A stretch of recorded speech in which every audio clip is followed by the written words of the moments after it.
So the actual reason everything. I mean, it was just, it was we're not like, commissioner, veterans no, services, this is a maintenance someone on the manager, south side. homeland people that carry it in their We work were in bags. we were in the last meeting. I said the exact same thing. We actually had it. Anybody ever use it? When I do business with him, his boy just went. No, it's like, They told No, no, it's you, a shot.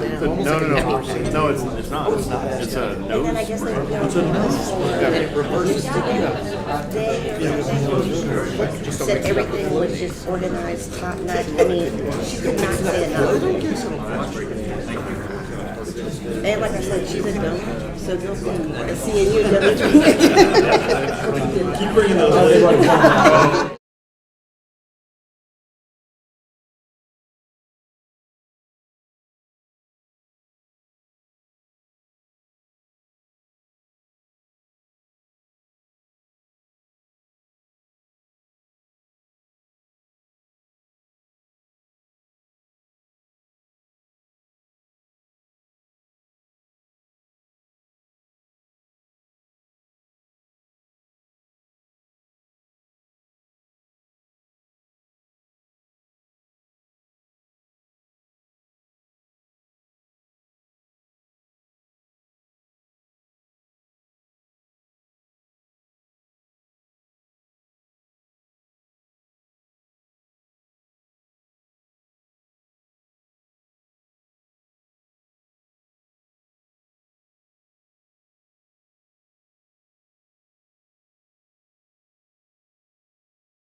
Rent the kid for a run. That's right. Good morning. I'd like to call this meeting to order.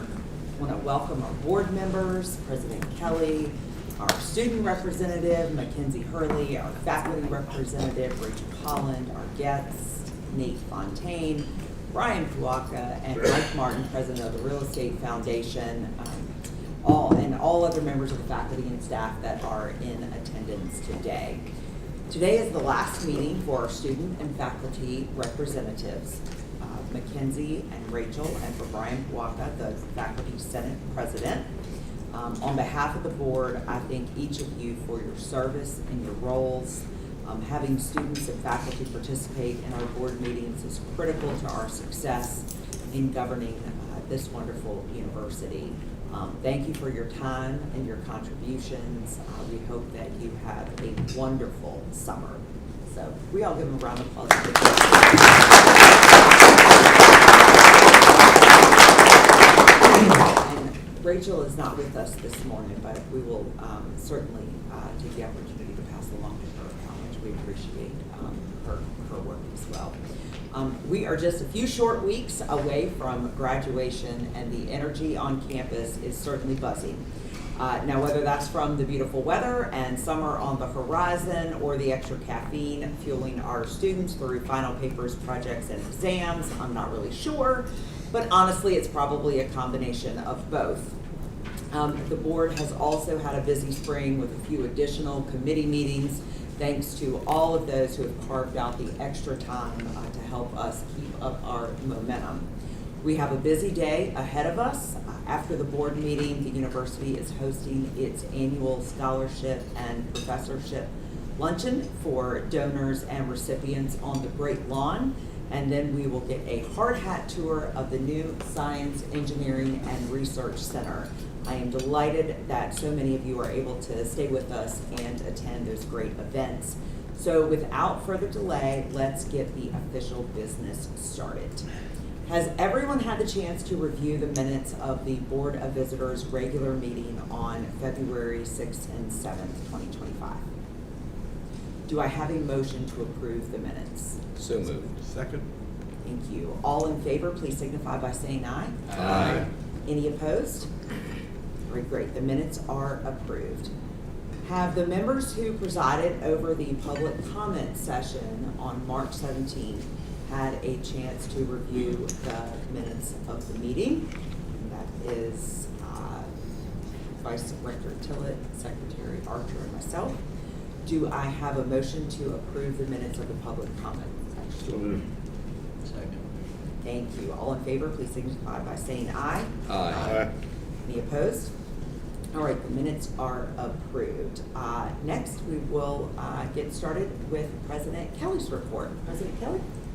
Thank you, Madam Rector, and good morning, everybody. And I echo the thanks for a beautiful day. I know Richard Long is the happiest person in the room because he's the one who had the great idea, and it will be a great day to be out on the great lawn to celebrate so much goodness. So I'm sure you've noticed over the past 24 hours of committee meetings, our campus is humming with activity as the semester draws to a close. Thank you all for being with us the past 2 days and for your continued support of Christopher Newport University. And I appreciate the opportunity for the committee meetings in between our major board meetings. Madam Rector, thank you for shepherding those along. We have a lot to cover today. The April meeting is always a big lift as you consider tuition and fees, so I'll endeavor to keep my report brief. As always, I look forward to hearing from the committee outbriefs. I will start with admissions, the lifeblood of the university. I want to give a shout out to Dr. Rob Lang and his team. They've been working extremely hard, and the results of their efforts are taking shape. Since we last met in February, our admissions team members have traveled throughout the Commonwealth into 12 states along the eastern seaboard. I joined them along with the Provost and Vice President for Student Affairs in Richmond, Northern Virginia twice, and the South Side to meet with school counselors, admitted students, and their families. We have a record number of applications, and deposits are trending in a very positive direction. As interest in attending CNU builds, it allows us to be more selective in the students we offer admission to. Our last big on-campus recruiting event is tomorrow, our second of 2 admitted freshman days this month. We have worked hard. We have hundreds of accepted students inbound as they work to finalize their college decisions by May 1st. I know Boris will share the data on net enrollment deposits and other freshman admission highlights, and I look forward to sharing the good news. With regards to transfer admissions, transfer students are an important part of our overall enrollment strategy, and we are seeing very positive trends within the world of transfer admission. The number of new transfer students has increased, and this upward trajectory is expected to carry into the fall semester of 2025.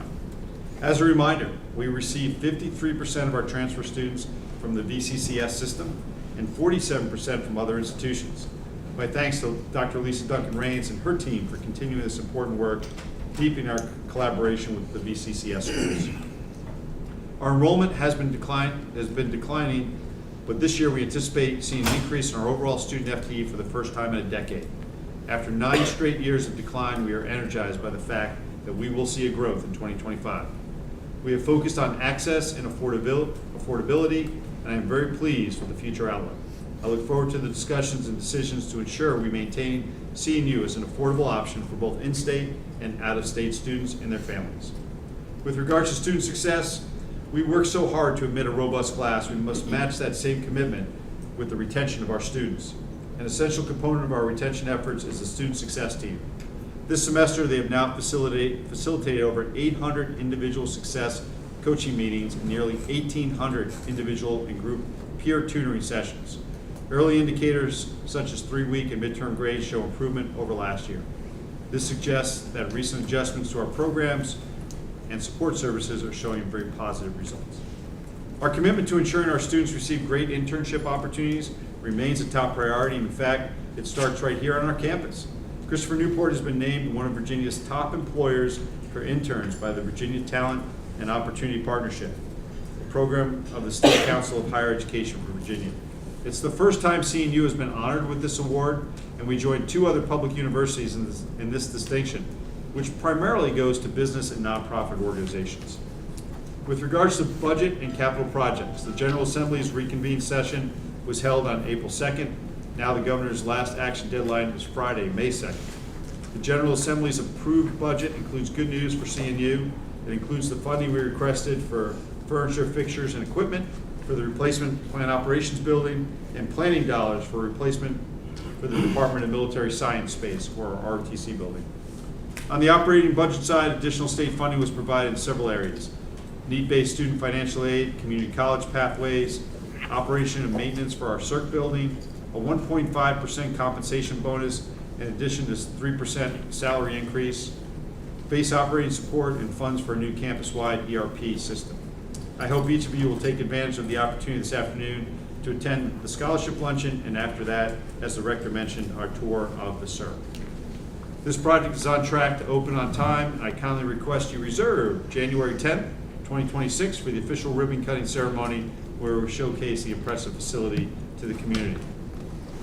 With regards to academic affairs, CNU has been widely designated as one of the top research universities of its type in the country, according to the American Council on Education's Carnegie Classification of Institutions of Higher Education.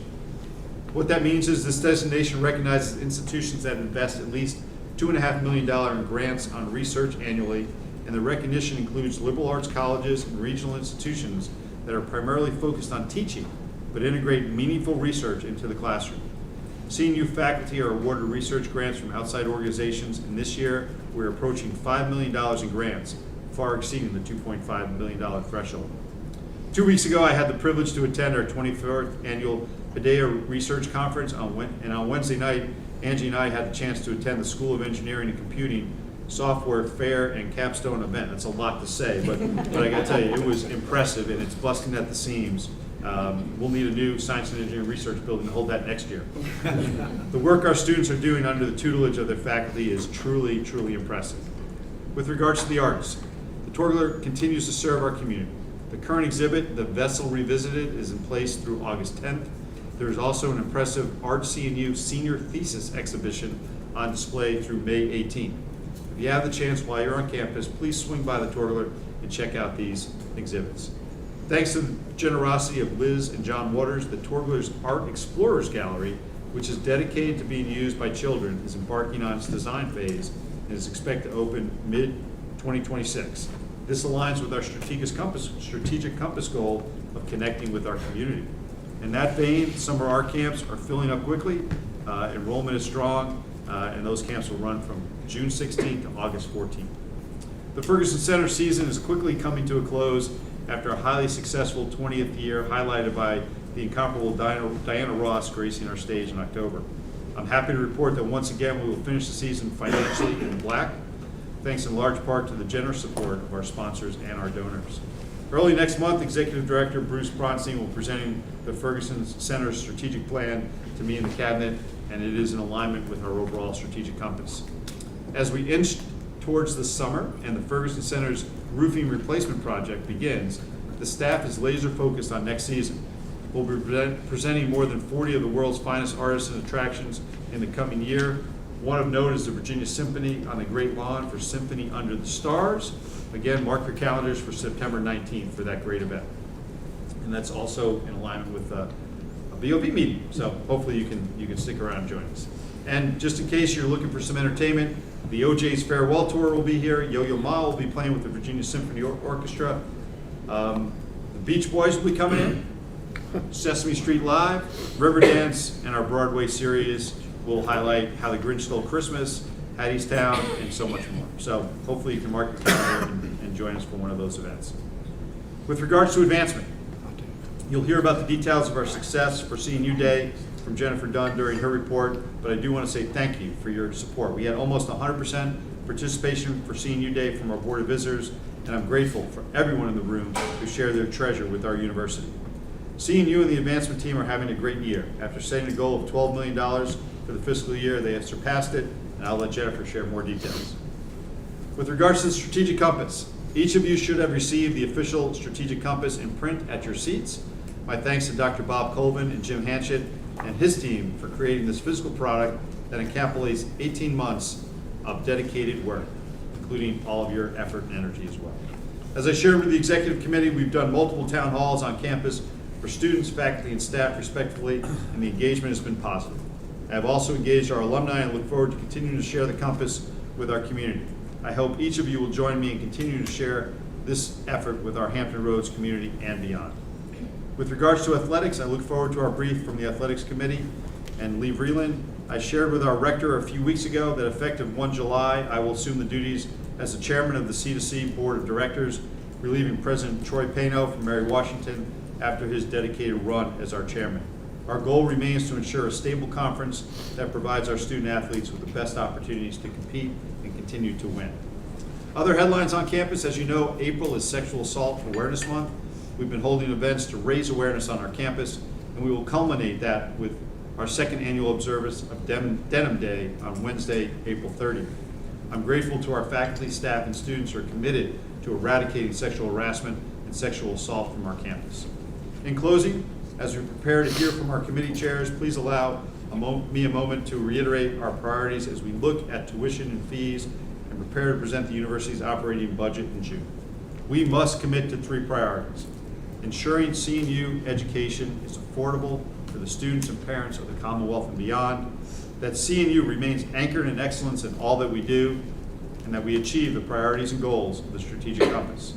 I ask for the board's continued support and engagement, and I look forward to the work ahead. Madam Rector, that concludes my report, and I thank you for your continued leadership and support of your alma mater.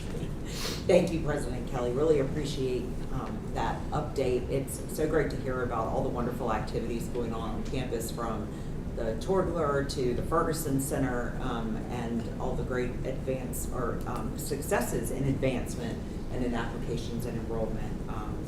There's a lot of good happening here, but obviously, to your point, a lot of work to do, and we're looking forward to working closely with you on implementation of the strategic compass as well.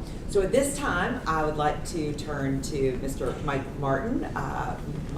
Mike is the president of the Real Estate Foundation. He is going to give us an overview of the foundation and the great work that they do, and an update on where things stand. So, Mike, thanks for joining us today. Thank you. I see a lot of familiar faces. As you guys know, I've been hanging around this joint for about 24 years doing different things. I have a great appreciation for the Board of Visitors. Being on the Board of Visitors for 8 years and the past rector, the commitment that it requires and the commitment you guys put forward toward the university is just, unbelievable. I served on Bridgewater's Board of Trustees for a while, and everything ran through an executive committee, and when it came back to the board, it was sort of done and not a lot of discussion. When I first joined the board here at CNU, all of a sudden it was like the shades went up and everybody discussed. So it was always an exciting time to attend a Board of Visitors meeting. Evidently, I didn't screw up too bad last year because they invited me back. I think everyone has my report in hand that you can look at. I'm not going to read the report and bore you to death today. I'm going to go over a couple of different things. The most important thing I think I can start off with is the Real Estate Foundation is in excellent shape. We've got, what I'll wind up doing is tell you a little about what we are, who we are, what we do, how we do it, and we've got a little slideshow here we'll show you here in a minute. We were founded in 1997. The foundation is a private Virginia non-stock, non-member, tax-exempt corporation, separate and apart from the university. That allows us, in fact, we are not an agency of the Commonwealth of Virginia. We're not a public body, and we're not subject to Virginia Freedom of Information Act. So it gives us a lot of flexibility to do some things that we need to do on a day-to-day basis. And I'll cover some of that when we start talking about some of the properties we own, how we manage it, and things like this. Our anticipation is to contribute approximately $3 million to the university this year. I'll get into that in a little bit. I think President Kelly would be willing to tell you that it will probably be a little bit more in the future. I'll cover that in just a little bit. I want to talk to you about our board, and I will tell you, we have got a seasoned board of trustees, business professionals, banking, accounting, legal, real estate backgrounds.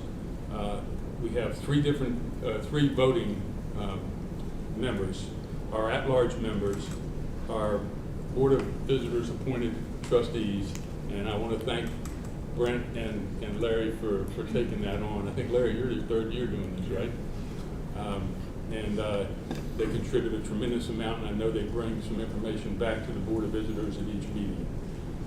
As well as that, President Kelly, Chief of Staff Jennifer, and Richard serves on as ex officio voting members of our board. We meet 4 times a year minimum. And I say that as a minimum because every once in a while in real estate, something comes up that minimum goes out the window. We call a meeting quickly to cover whether it's refinancing or whether it's acquisition or whatever from that standpoint. That's our full board.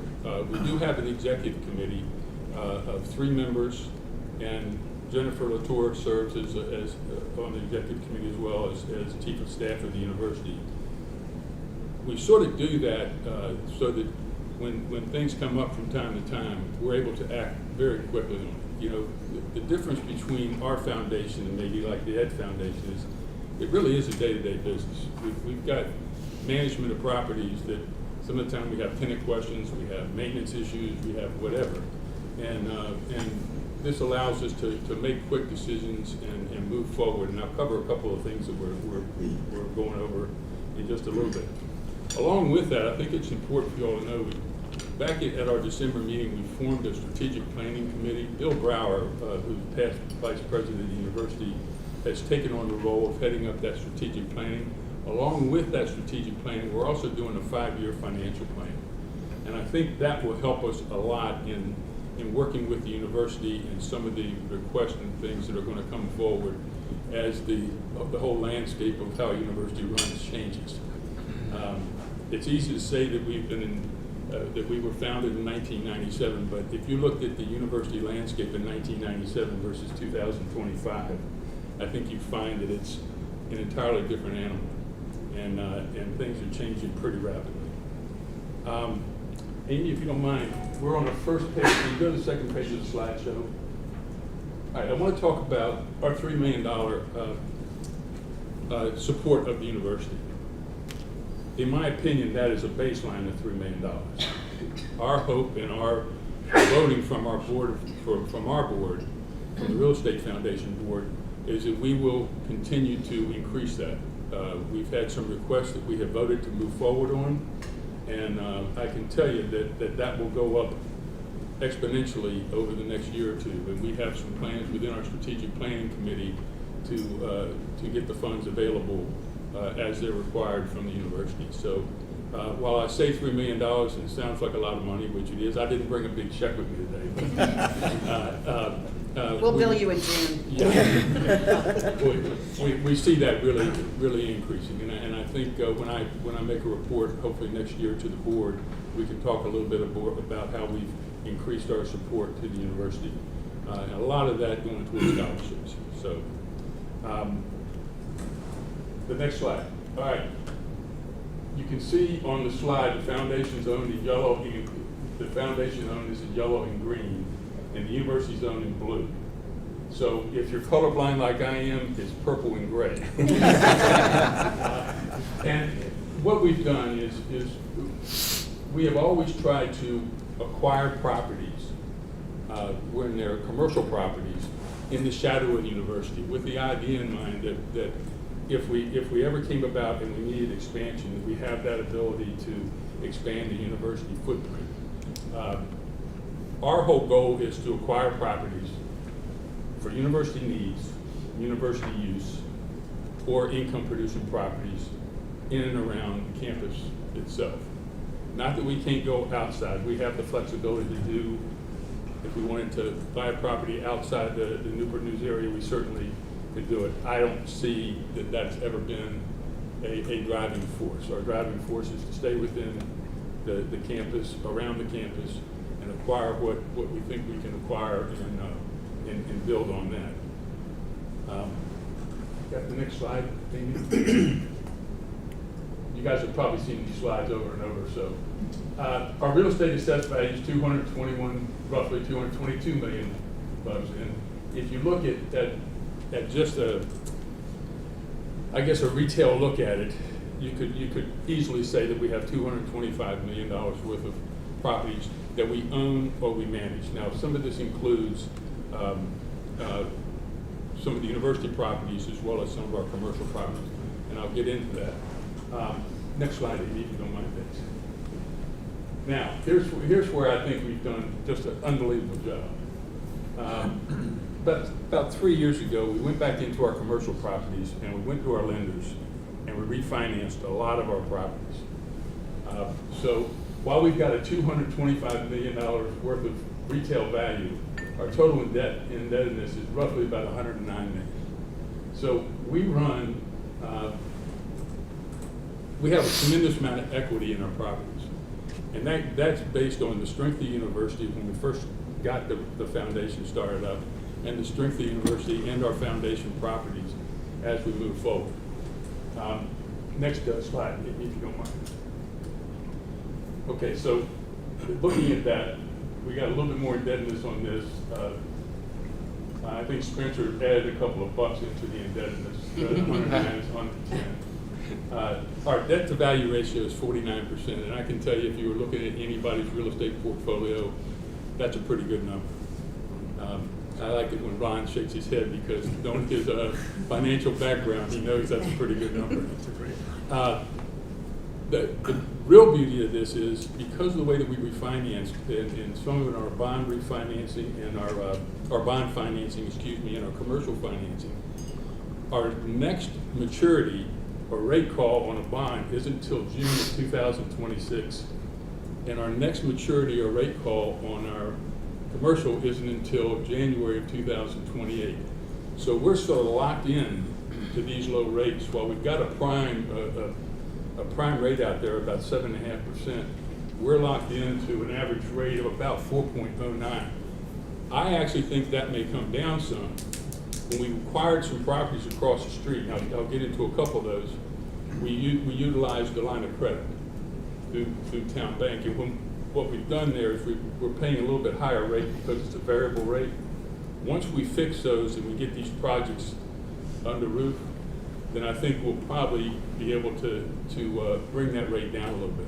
Hopefully with the Fed's help, if they drop the prime a couple times over the next year, it should really help us get down maybe even below 4%.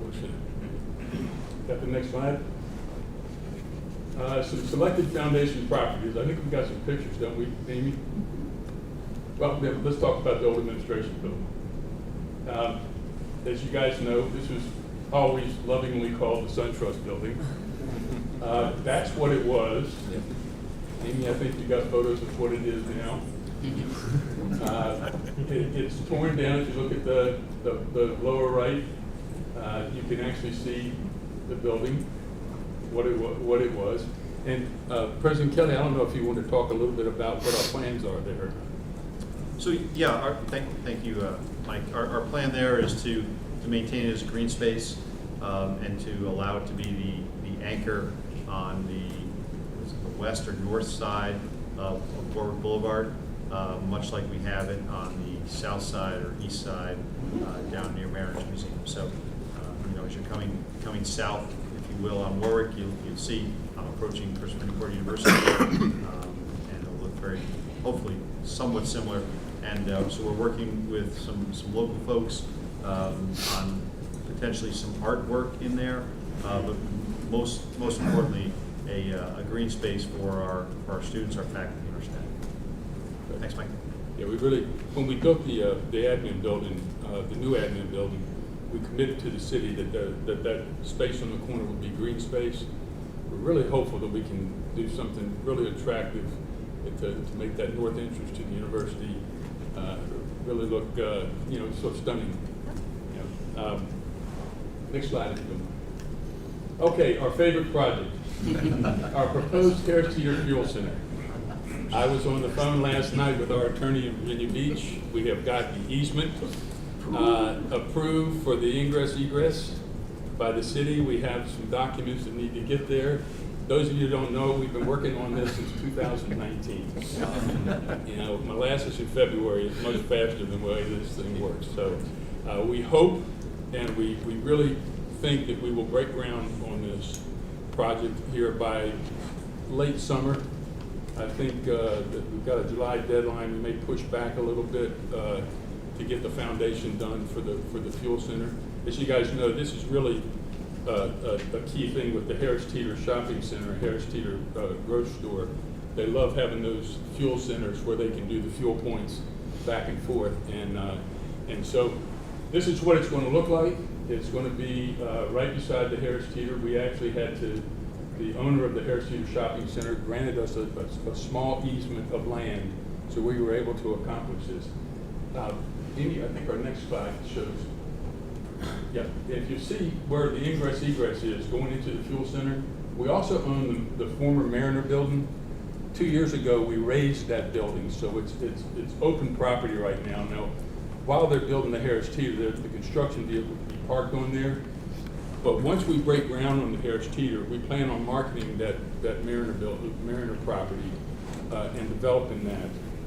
Our real goal is to either do a land lease or a build to suit, where we actually do the build and lease it back to a type A type tenant. So that'll be our next plan. So if we can get the shovel in the fuel center by the latter part of this summer, then I think we'll market that Mariner building, and I think we'll have real success with that. And I'll talk to you a little bit about how we do that. So our retail shops at CNU Village, many of you are very familiar with this. We're at 10% vacancy on this. It's a little bit of an aberration because we only have one vacancy, and that was an old 7-Eleven site that was there. As of yesterday evening, we are negotiating with a national tenant to come in there. It's our second iteration of sending our lease back to them. They've sent it back to us twice. I will tell you, I think this thing will come to fruition. It's going to be a little costly to the foundation to do it, but it's a long-term national tenant that we aren't even going through a franchise. We're actually going through the actual owners. I met with our leasing agent yesterday evening, talked with him at length, and I think we'll have that hopefully. It takes 60 to 90 days to really work everything through, but I think we'll have that done. If we do that, we have 0% vacancy at CNU Village, which would be a tremendous plus for us. All right, moving on to the Hydenwood Shopping Center. Let me stop just for a second. Let me tell you a little bit how we operate this. We're contracted through Tallheimers, both in their property management, which handles our current tenants, and in their leasing agent, which handles any new tenants, any extensions, things like this. I've said it before in these meetings, our number one goal from our real estate foundation when it comes to our commercial tenants is tenant retention. Whatever we can do to keep the people in there, we want to do. We've gone in with a lot of our folks and been very proactive and gone to our tenants and told them, what's it going to take, to get an extension, to keep you here. If it's a maintenance issue, we want to jump on it right then. I actually had the president of the university grab me by the arm and said, we got a pothole at Hydenwood, and we got that repaired the next day. It was a trench. So anyway, the Hydenwood, I don't know when they took, I think they took this photo at 6 o'clock in the morning. Because I've never been over there when there's not 300 cars parked at the Hydenwood Shopping Center. The nice thing with Hydenwood Shopping Center is right now we run about a 6.5% vacancy. We have a 4,000 square foot vacancy that we're in current negotiations with a regional tenant. It's a good fit for us. We're sort of restricted over there. We've got so many restaurants, we can't add another restaurant. The city won't let us add another restaurant with regard to parking and everything. This would be a real nice fit. It's a regional, sort of a sports and fitness type operation in 4,000 square feet. A little costly to do their HVAC and set up on it, but I really think they came to us through our leasing agent, and I think it's something that we really want to be aggressive and see if we can't get that done. Our goal is to be less than 5% vacancy in that shopping center. You know, nobody wants a shopping center with a lot of vacancies. So we will move forward with haste to try and get that done. And of course, our Chick-fil-A at Highwood, you know how unsuccessful these Chick-fil-A's are. If you haven't sat, 15th in line before drive-thrus at a Chick-fil-A, you haven't lived in the United States, right? It's been very successful for us, and obviously one of our nice properties. So I guess that concludes my report, Mr. Chairman. You didn't look at your watch once. You did great. I would encourage, if anybody has any questions of me, I'm happy to answer them. If they're tough questions, I'll defer to Brent and Larry, so. Are there any questions for Mike? Thank you. Just a comment. I'm familiar with your financing structures of your facilities and would say that for the folks in the room, that the real estate, from my perspective and my view, is that the Real Estate Foundation has done every single thing they can do at every moment they can do it to reduce their cost of funds across the board. Not all of it under Michael's watch, but most of it. And would say that having someone, as he described, in terms of on that board, the financial people, the real estate folks, the legal folks, and so forth, that are aware of what's going on in the finance industry is absolutely critical. And these are not just going out to the capital markets. These are negotiating loans with different banks and different providers, as well as tax-exempt debt. And knowing when to pull the trigger is very difficult to do that. But when you look at the overall debt ratio, and then you also look at the rates of which the blended rate is at 4% or below, think about what that does in terms of the positive aspects of that organization and the value that it brings. So that is probably one of the most spectacular parts of what they've done. Much of it under Michael's tutelage, but also with the rest of the board as well. So thank you for what you're doing. Thank you, Ryan.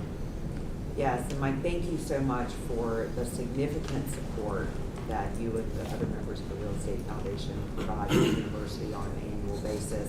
I was thrilled to hear that you all are working to increase that number, and so I'll anxiously await more information on that. I'll actually go further than that. We've actually committed to increase that number.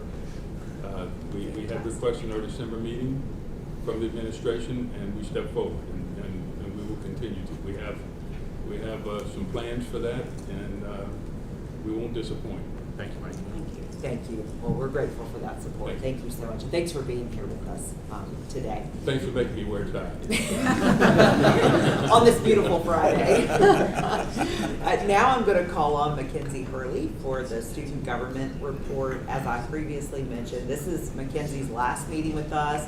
She is going to graduate in a few weeks, and we're so excited for her. But we'll miss her here on campus. Mackenzie. Thank you so much. That was very kind.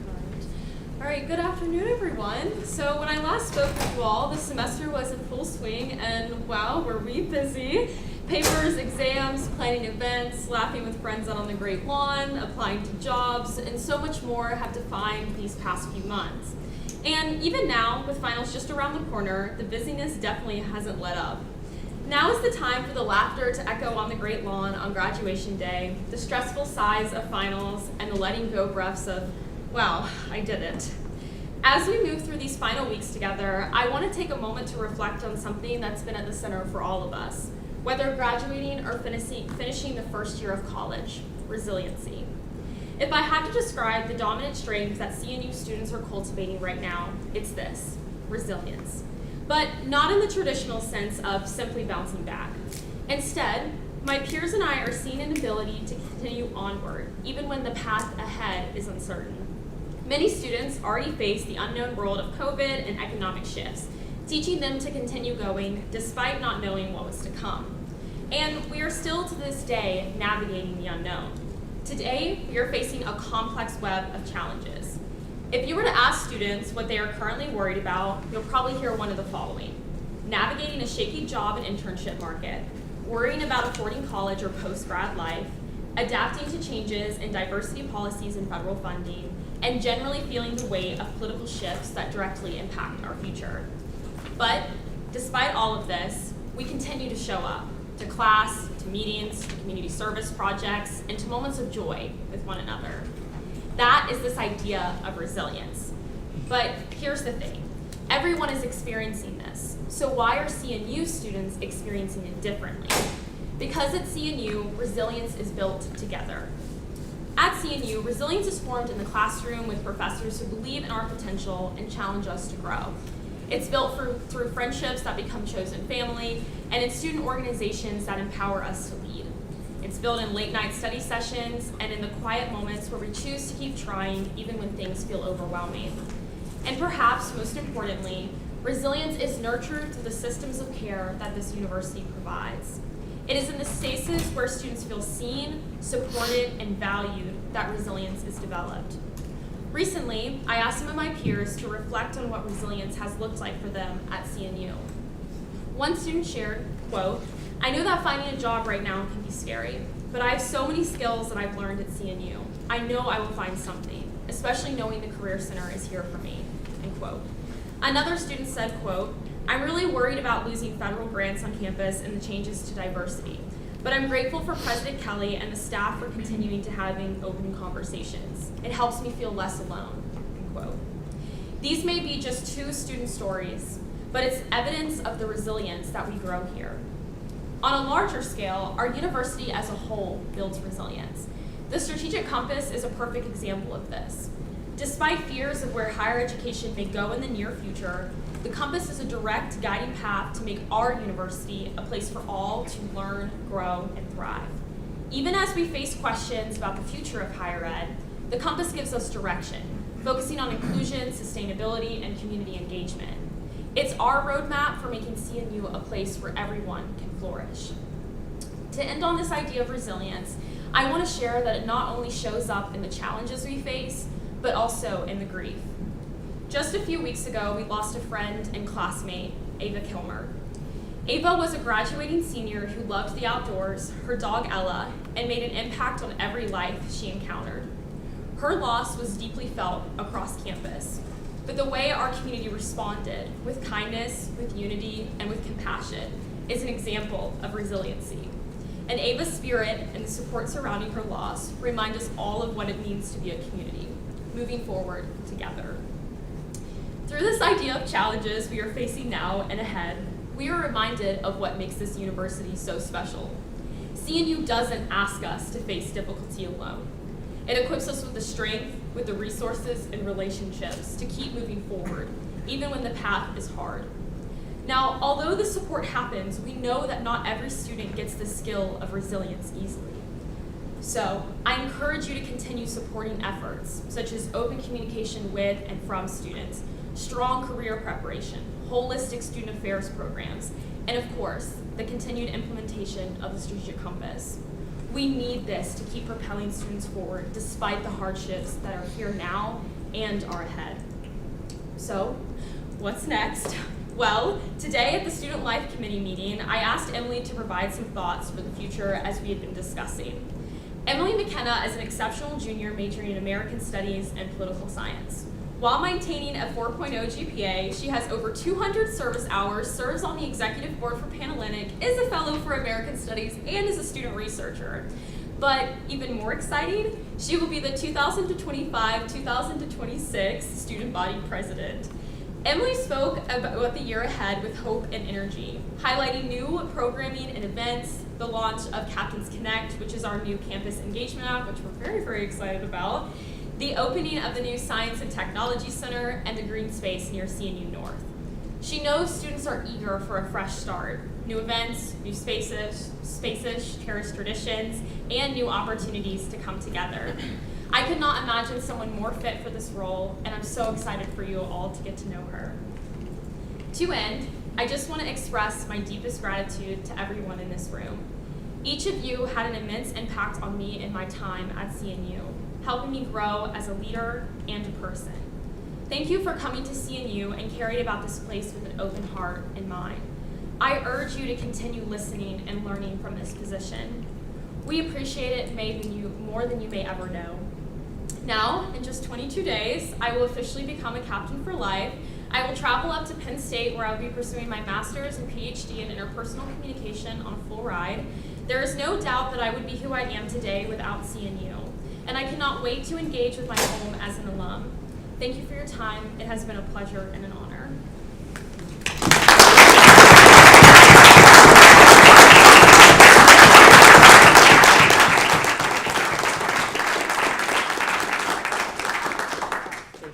Are there any questions for Mackenzie?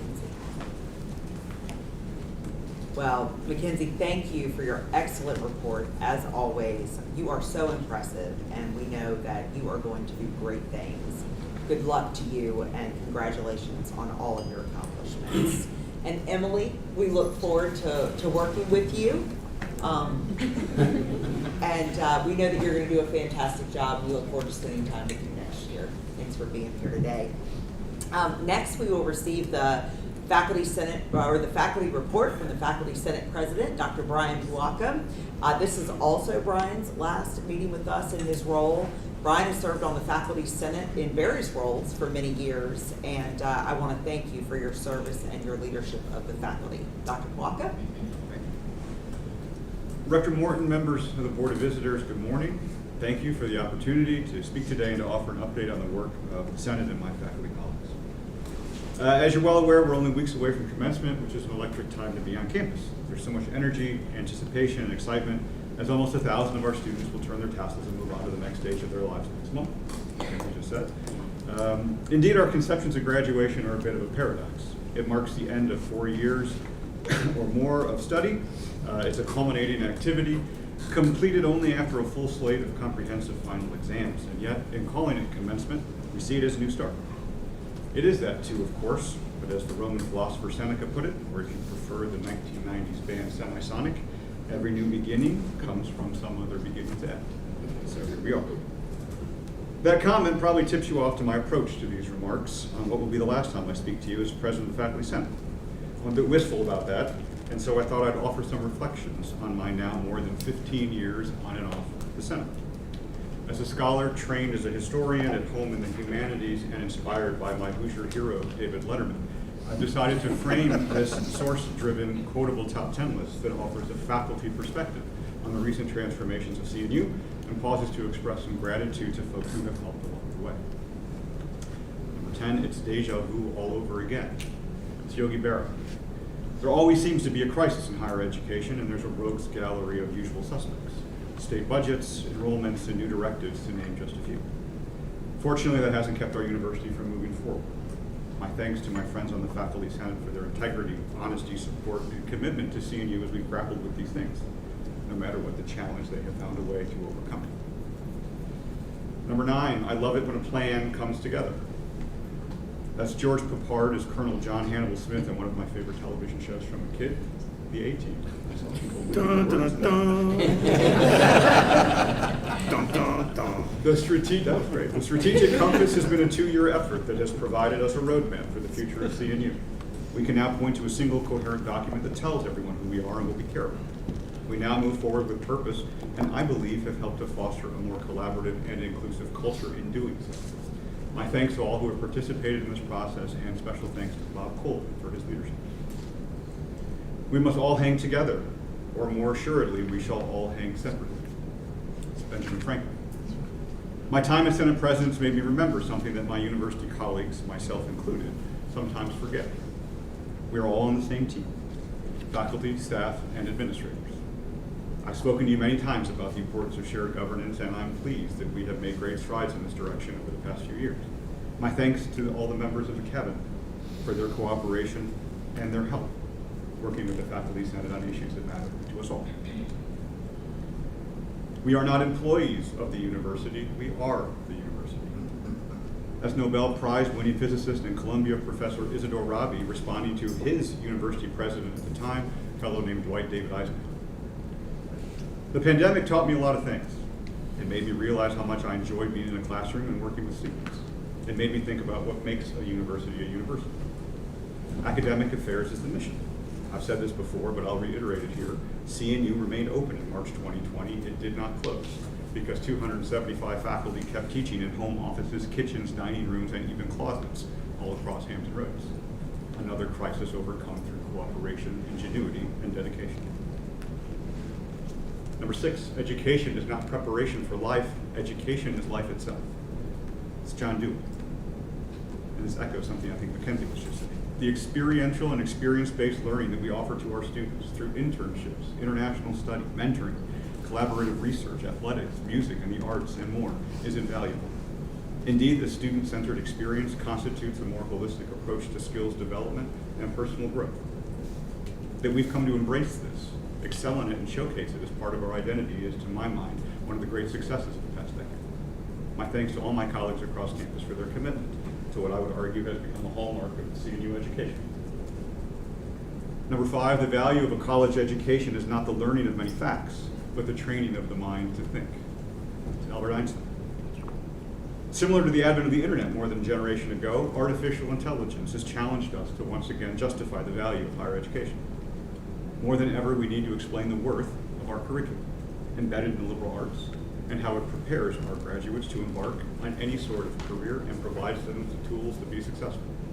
Critical thinking, research and analysis, problem solving, written and oral communication. These timeless skills cultivated in close collaboration with faculty mentors will never go out of style. They are sought after by bosses in all fields, and they propel our students, prepare our students to excel in both their personal and professional lives. It's safer to be feared rather than loved. That's Machiavelli, and it won't surprise you to hear me say I disagree with Machiavelli. Fear does not inspire, it chills. As a university that values leadership, I would be remiss if I didn't address it here. I've had the privilege of working with our new president for the past 2 years, and I have found his leadership to be inspiring. I've been deeply impressed by his commitment to recognizing the contributions of others on our campus. His inclusive approach lifts others up. He's also been a strong advocate for shared governance at CNU. I recently said to him that the Faculty Senate has never had a better friend than President Kelly. So for that, President Kelly, I thank you. Number 3, with great power, there must also come great responsibility. That is Peter Parker by way of Stan Lee. To turn to the world of comics and draw your attention to the privilege that we all have as leaders of one kind or another, and the responsibility that we all share to work to achieve the mission of CNU. All of us in that room share this responsibility. And as I've already noted, it requires us to work together to realize our mission. It's been one of my great delights that in my time on the Senate, our faculty has built a stronger relationship with you, the Board of Visitors. I appreciate the responsibility that you accept as the leaders of the university, and I thank you for your support of my remarkable faculty colleagues as we all work together to accomplish our shared goals. And my thanks to Lindsay last year, and my thanks to Christy this year.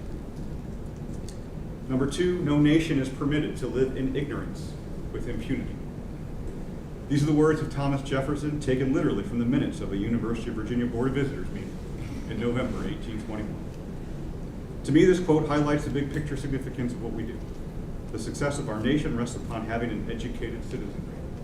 We're public servants doing work that's never been more necessary than it is today, combating misinformation, alternative facts, and willful ignorance, threats that menace higher education, as well as the essential research and scholarship that benefits the entire nation. Now, if you've been counting, you've noticed I'm a quote short. I'd like to end with the words of my academic hero, my favorite professor, and one of the longest serving faculty members in the history of Indiana University, a fellow named Henry Remark. In an interview shortly before his 90th birthday, he was asked about how he felt after escaping from Nazi Germany to Bloomington in the 1930s. He said in the interview that he told himself, quote, "I'm never going to leave this paradise." And he never did. He was almost 80 years old when I had him as a professor for an honor seminar on the literature of Thomas Mann. I use this quote to return to a theme I have hit on virtually every time I've spoken to you over the last 2 years. CNU faculty are captains for life. I'm proud and very fortunate to be one of them.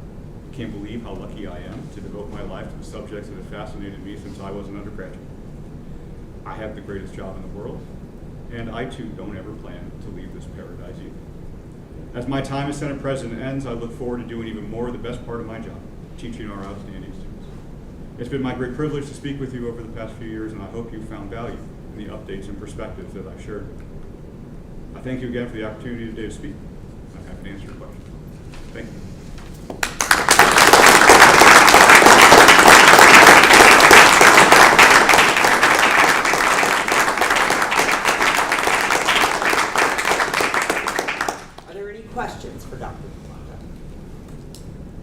Can I just say to both of you that I am really speechless over both of your reports and comments, and I think it's so refreshing to hear such wonderful things to be said about this campus, the leadership, and everybody that serves our students. So thank you both for today. Great, absolutely. Brian, thank you so much for your report, for the top 10 list. And we certainly hope that you never leave this paradise as well. So I have enjoyed getting to know you and working with you. As I said at the faculty reception last night, you are a fantastic representative of your colleagues, and you do a great job. And it's been a real pleasure. So thank you. Now I would like to call on Nate Fontaine for the Alumni Society report. This is also Nate's last meeting with us. Gosh, April's sad. It's really tough. And we really appreciate your service and all of your efforts. You spend a lot of time here on campus, a lot of time out engaging with alumni. We thank you for that very much. So. Absolutely. Thank you. Madam Rector of the Board of Visitors, thank you very much for this opportunity. Is there a meeting in June? There is. So that'll be my last one. Okay, so you will be. Yes. You'll be back. I've got one more. Sorry, don't you hear me one more time after my report today. But no, I'm glad to be here as well. So as the other two speakers have already mentioned, we are just a few weeks away from welcoming over 1,000 new captains for life into the family of the alumni of this university, which will take our numbers to just over 38,000 alumni across the world at this point. We're no longer just held within the borders of the United States. We are now a worldwide body. Along with that, we have continued growth and interest in new chapters. There has been some interest expressed by the Delta Sigma Theta sorority to become a new chapter of the Christopher Newport Alumni Society. If you remember a few years ago in 2023, they just celebrated their 40-year reunion here on campus. So they've been an organization here on this campus for 40 years now. Taya Jarman, who's on the Alumni Society board, has been working directly with that organization to get them across the line and fill out all the administrivia that comes with being a formal chapter of the Alumni Society.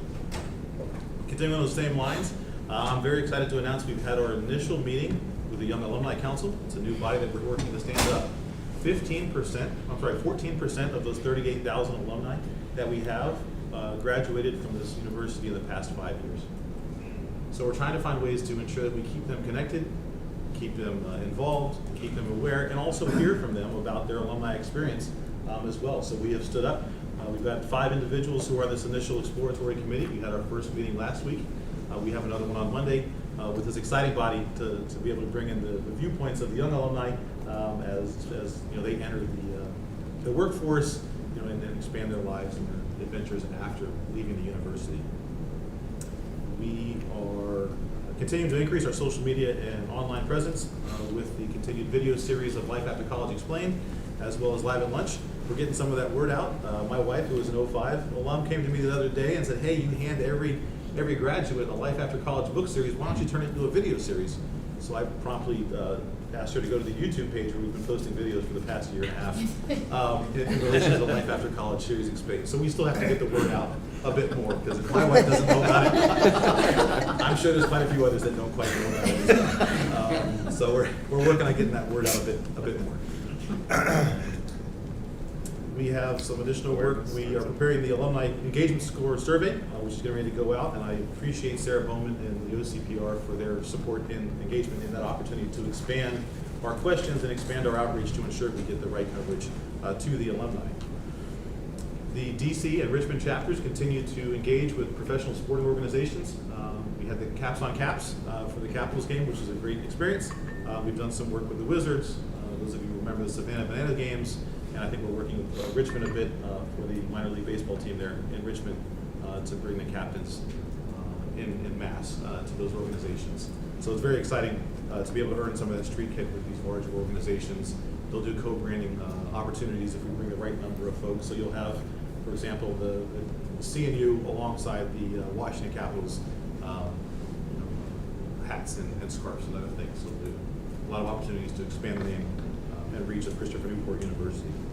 We do have elections coming up. So far we have over almost 15 applications for new board members to come on board for the handful of positions that open up each year. So we'll be going through those. For the awards, the faculty awardee has been selected. Nobody knows yet, besides I think Baxter and myself and that small committee. And we will be excited to announce that at the Latin Honors as our tradition. So we look forward to seeing you all there as we celebrate that faculty member. Alumni award nominations are still being collected at this time. For the alumni awards, we've outgrown the beautiful alumni house, and we're actually converting that from a reception. Being the MC for that event, that is a lot of information to read about every awardee and all the amazing activities that these alumni have been performing in their community. So we are now converting that to an alumni awards banquet. So we're going to have a dinner here on campus, and we're going to tie it into the same time as traditionally we've done freshman move-in. That's such a well-oiled machine that we've now realized that the alumni don't move as fast as the football team and other members who are moving the freshmen in, so we've been in the way on freshman move-in day. So we're going to remove ourselves from that, and we're going to pick and do the same weekend as the community picnic that's going to be here on campus. So we'll also be having an opportunity to engage with the freshman class and show the alumni are here to support them in those pieces. So we're very excited about the alumni banquet, alumni awards banquet, which will also be a advancement and revenue opportunity for the board as well. This is the season for Greek Life send-offs for their seniors. So we've had a couple of those going on this past week. I was at the School of Engineering and Computing capstone presentations, their senior projects. Very brilliant students, very smart projects and capabilities that they've been showcasing. But it was odd to see folks in togas and blindfolds walk through for the next boardroom over. But it was entertaining. Parents and others going, "What is that?" Because you had folks set up in suits and ties doing their professional presentations, then you had togas and blindfolds walking through. So the Greek Life send-offs are going very well. Of course, we had that one. But also last night was Gamma Phi Beta's senior send-offs as well. So alumni as well as Greek Life seniors and organization members come back to welcome them as captains for life and then see how they can support them in their future endeavors as well. With the loss of Ava Kilmer, as you mentioned a few moments ago, the alumni board had unanimously agreed that we would be recognizing her as a captain going forward. So we'll have that documentation. I'll have that signed at our next board meeting. The executive board and the Alumni Society fully endorsed that opportunity to recognize her. She was well established in the university. We're excited to do that, to recognize her and her family.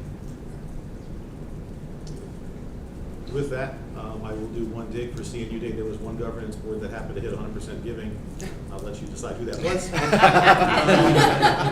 And I will say within that fabulous organization, there was the captain's football team. It was actually the first organization on the university. The football chapter was the first opportunity to become 100% as well. So with that, Madam Rector, that's my report. And then again, unfortunately, folks, you will hear from me again in June. And then that's my last meeting. So. Your swan song. My swan song, yes. Yeah. I'll see if I can bring in 11 quotes, or I'll see what I can do. Thank you, Nate. Any questions for Nate? I just have one, Nate. Do you have good information on all those 38,000 alumni? Are you tied into the advancement group? How do you keep communicating? You know that you're communicating. So that's a great question. I know the university's transitioned some of the systems to integrate some of that a bit better. I did come across, there's actually a member of the School of Engineering and Computing's Industry Advisory Board that I serve on as well, and he was like, well, I didn't know these things were going on. So he's tied into the university in some capacity, but his address and email address is still back to his mom here in Richmond while he lives up in New York working for ESPN and Disney. So he goes, I only get the Richmond stuff, and that's because this information's not updated. So the alumni office is working really hard to ensure that we get that information updated. We do outreaches, we've got the QR codes to just make sure we get the right information, because if it's not current, we're sending mail to wrong addresses or information that's not current to you, and you are living in New York and trying to figure out why you only get stuff for Richmond chapter in your area, if that's the area you live in. So now that is a challenge for us, and we're working through getting folks to keep their information current and active. Part of that is to ensure that not every phone call involves asking them for treasure, right? I just know the advancement offices, I'm just trying to work on their records. I didn't know whether the two of you talked together to see if you could help each other. Yes. Get this information, get these email addresses and contact information up to date. My understanding is it's the same system. I don't know if anyone from the university is taking Richard. It is the same system. Yeah. It's the same You're system. both looking at the same day. Yes, sir. Great. Well, thank you so much, Nate. Really appreciate your reporting. We look forward to seeing you again in 2 years. All right, now we're going to turn to a report on the Education Foundation by Boris. Mr. Robinson. Thank you, Madam Rector. The Educational Foundation Board had a meeting on March 20th, 2025. The board welcomed its newest member, Mark Bernecker, to the board. Mark is an active member of the Alumni Society and has been a past president of the Alumni Society as well. He's also been on the board as the ASB appointed member to the Education Foundation. President Kelly presented the strategic compass to the board. There was a lively and positive discussion about how the Educational Foundation can assist in achieving the goals of the strategic compass. Throughout the next few months, the Educational Foundation Board will be reviewing its strategic plan and make sure it aligns with the university's strategic compass. A resolution was passed to fund an additional $323,000 to the university for fiscal year 26. This represents 5% of the balance of the non-endowment investments. This will include it will be included in the fiscal year 26 budget. The investment earnings were presented. The December investment gains year to date was 4.9% against a benchmark of 4.5. The 1 year 11.5 against the benchmark of 11%, and the 10-year 8.5 against the benchmark of 7.5. The next Educational Foundation meeting will be on June 24th. That concludes my. Wonderful. Thank you so much. Are there any questions for Boris? All right, if not, we will proceed with reports from our standing committee chairs, and I will start with the executive committee. Yesterday, I had the privilege of chairing our executive committee meeting where we focused on setting the stage for the important work ahead. President Kelly shared progress on the implementation of the strategic compass, including campus-wide engagement and upcoming implementation planning. He also briefed us on the Shoe Lane Task Force's efforts to develop an interactive map and website, as well as ongoing community outreach. Personnel updates included the business school dean search, and we were pleased to hear that it is in its final stages, and the appointment of Vidal Dickerson as Executive Director for Inclusion and Belonging. We postponed action on the amended bylaws to incorporate recent changes to the Code of Virginia and a few other items, and we'll schedule a virtual meeting of the executive committee before our June meeting so that we can meet our timeline. I was pleased to see our recent governance adjustments in action, including virtual committee meetings and written reports in lieu of unnecessary sessions, and it was a full and productive meeting, and I appreciate everyone's thoughtful contributions. I do have items from the executive committee meeting yesterday for closed session later on in our agenda. We'll get to that. So at this point, are there any questions? All right, hearing none, I will turn to Vice Rector Tillett for the Finance and Facilities Report. Chairman Tillett? Thank you very much. We do have two resolutions today, one establishing the University E&G Reserve Fund, it's resolution number 7, and then one regarding the tuition fees for the 25-26 academic year. During our committee report, we had a series of presentations, first of which came from Dr. Chip Weiler, and it was about our capital projects. Science and Engineering Research Center is scheduled for substantial completion in December. The demolition of the old CNU North building is complete. There'll be more to come on that in terms of what we're going to do on the corner as well and what it'll look like. Chip shared that multiple options are being considered regarding the plant operations and the building replacement project. The design has begun in the Children's Gallery at Torgler Fine Arts Center, and we're also in the design for the fume hoods and pressurization valves project as well. We expect the pre-planning study for the Department of Military Science, ROTC building replacement next month, and we'll have ongoing updates on understanding the current multi-year maintenance, repair, and replacement needs across the campus in the coming meetings as well. In terms of the E&G Reserve, our resolution has to do with creating a vehicle by which we will hold $3.3 million the state is providing this fiscal year to support our ERP modernization needs. Be more to come on this project as the planning and the long-term schedule occur for this IT project in the coming months. Again, this is resolution simply designates the reserve to hold the funds from the state. And Madam Rector, Resolution 7, establishment and intended use of the university E&G Reserve Fund was approved by the committee and is now ready for board action. Okay, is there any discussion or questions? Do we have a motion to approve Resolution 7? So moved. All in favor? Aye. Any opposed? Resolution passes. Thank you very much. Madam Rector, the next resolution deals with tuition and fees. Regarding one of our main annual tasks as a board, this is the meeting where we set tuition and fees and room and board rates for the 2025-26 year.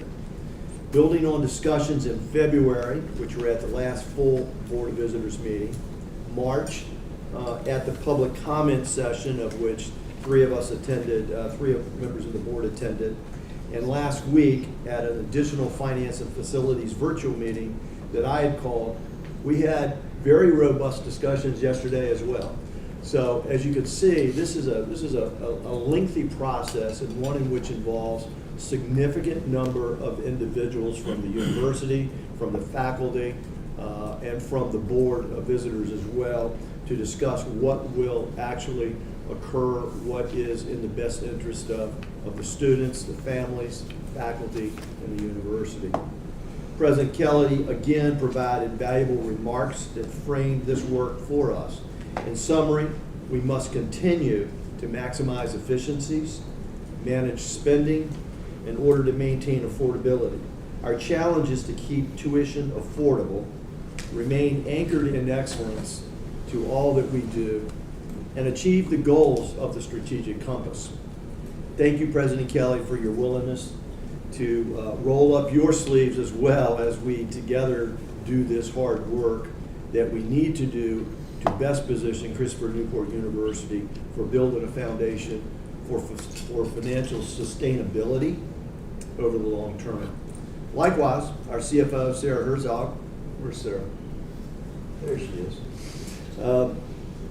She's been really extraordinary in helping us navigate the financial realities and opportunities facing Christopher Newport University at this time.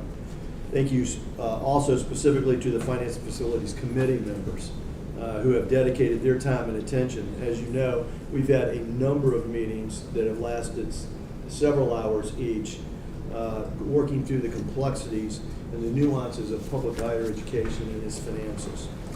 As is my usual practice, I'm going to be very brief. And the reason that I have written notes is so that they'll force me to be very brief. Keep you on track. Keeps me on track.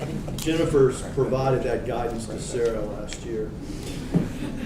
Our resolution does include a blended rate of 2.35%, keeping our total sticker price as based on a typical meal plan in a dorm room in the $29,000 range. This begs the question about what's going to happen next year and what happens in fiscal 27. Financially, we are encouraged by the current freshman deposits for the fall, recent transfer enrollments. We're excited about the fundraising, as we've talked about what Richard and his staff have been doing, and we're grateful for the significant state support received this past General Assembly session. And we should pause to appreciate this importance of the state support that we've received for both the CERC, for the ERP, and for the pathways and need-based aid, the ROTC facility replacement planning, and also operating funding. At the same time, in the context of federal and economic uncertainty, we are wrestling with pressure on the comprehensive fee, how best to manage our square footage footprint, and pending maintenance needs, and the responsibilities of engaging in the continuous business improvement and evaluations, the need for positions and individual programs and various initiatives. I'm looking forward with much optimism in the next steps for the action plans to implement the objectives of the strategic compass. As a result of the ensuing and robust discussion that we had, A request to consider amending Resolution 8 to add a new whereas clause that clearly identifies the total increased blended rate for next academic year was included.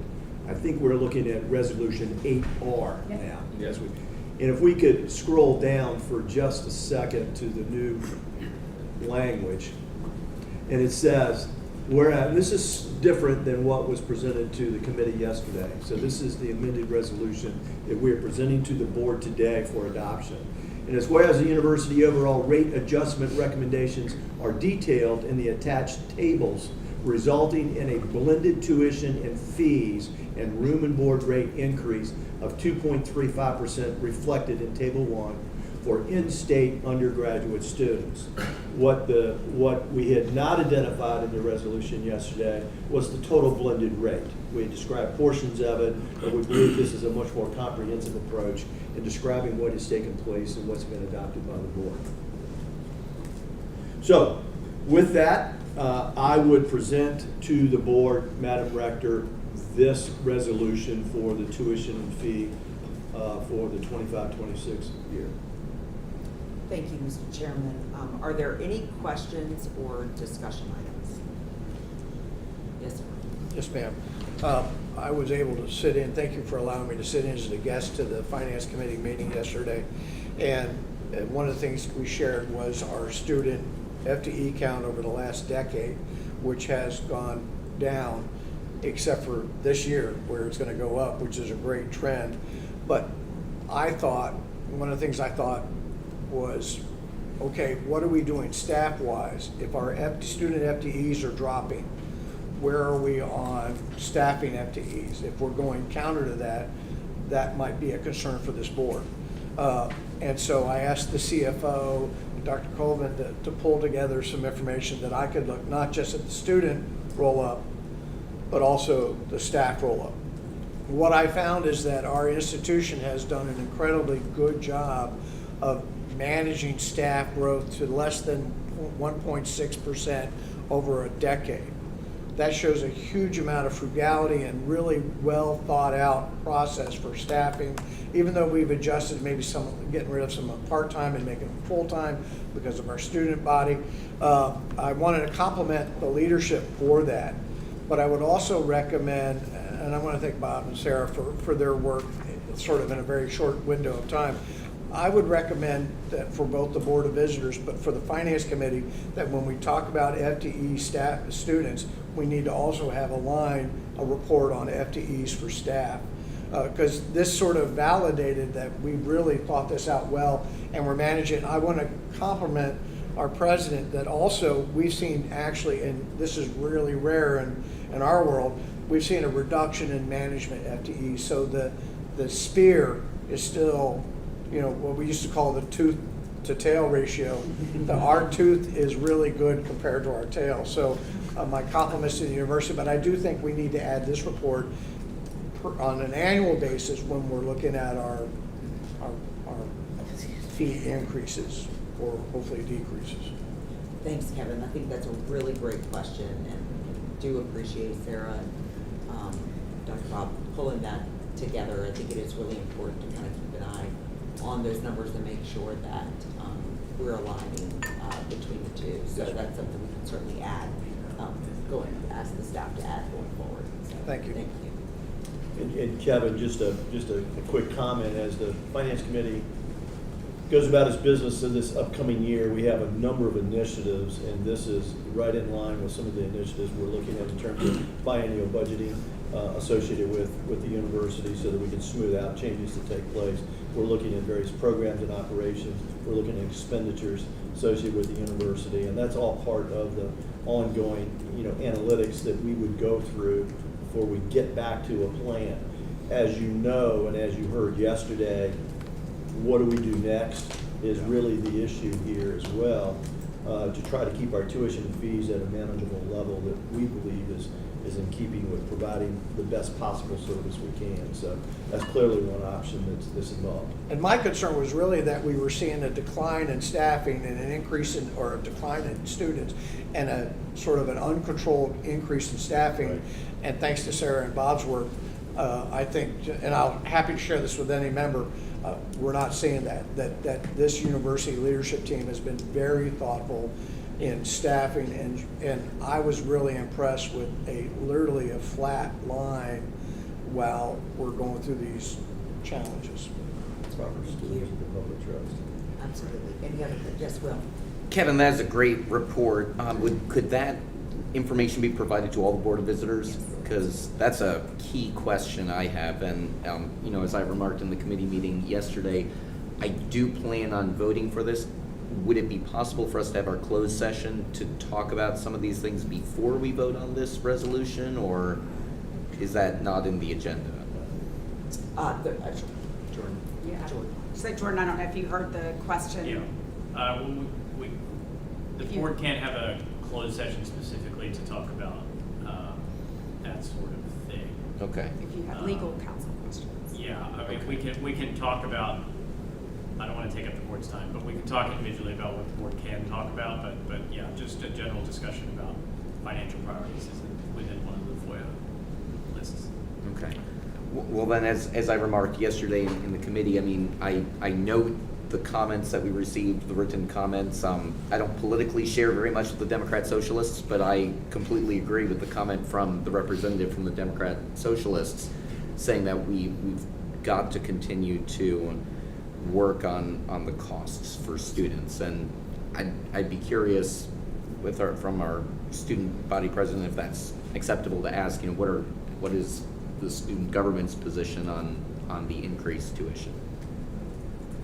I mean, I'm more than happy to talk about like my personal perspective. I'm not going to speak on behalf of SGA as a whole. We've talked a little bit about tuition increases, and I think we can generally agree. And I think Emily and I actually have unique perspectives because I'm an in-state student. She's an out-of-state student, so kind of going both from those perspectives. But I obviously, yes, trying to keep costs down for students is important, and I think that's a fair topic to talk about because if you think about it, financially, if we're talking about expanding areas of Newport News, Hampton Roads, going out to more parts of campus out of state, like if we want those students to be a part of our campus, we have to be careful about how much that, you know, the tuition increases in that front. So on that end, I think that's really important, depending on the demographics that you want of students coming in. So personally, I would think that the student costs would go down, but you also have to think about like other fees. Like there are pretty high fees in some other areas that we get that could be potentially talked about. So I don't know. I am a firm believer in keeping more costs down, but I also know that's difficult considering like the state year and all of that and how much they're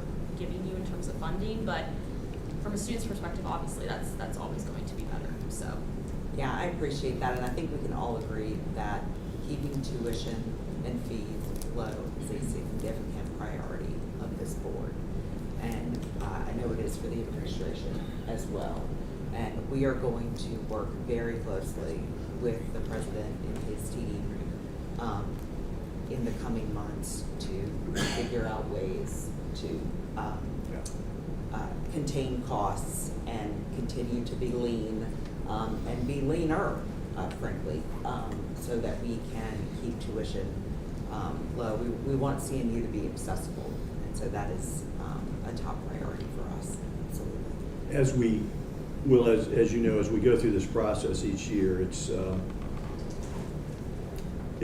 higher education finance is very complex, as you know, just in terms of how things operate, the funding sources that exist or don't exist.